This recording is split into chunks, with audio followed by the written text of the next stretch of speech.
raconter une expérience que j'avais faite. J'étais chez moi tout seul, j'étais dans ma chambre et je priais. Je priais et je n'arrivais pas trop à rentrer dans la communion.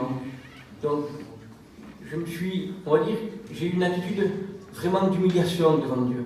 Je me suis mis à genoux à mon lit, mais c'était pas seulement mes genoux, c'était vraiment mon cœur qui s'est mis à genoux. Je me suis réellement mis, vraiment une attitude vraiment humiliée devant Dieu. Et je pensais à la croix, mais je ne parlais pas. J'étais muet, je restais muet, mais mon cœur, il s'abaissait devant Dieu.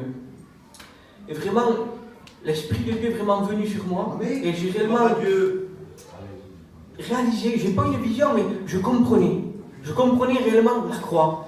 Parce qu'on peut le savoir avec l'intelligence, mais si ça ne vient pas d'en haut, la révélation, on n'aura jamais la réalité de ce que la croix représente. Et vraiment, je réalisais l'amour qu'il a eu. Il s'est donné vraiment à 100%, mais pas avec un cœur, pas une pointe de méchanceté, d'orgueil. Il s'est vraiment donné par amour.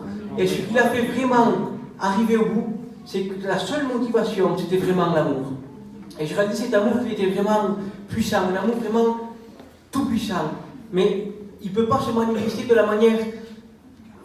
C'est pas un amour humain, il dépasse toute chose.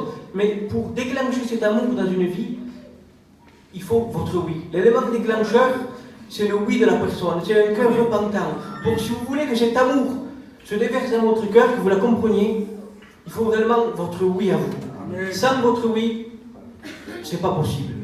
Nunca podréis. Il faut vraiment qu'il y ait votre oui à vous, et cet amour va se déverser.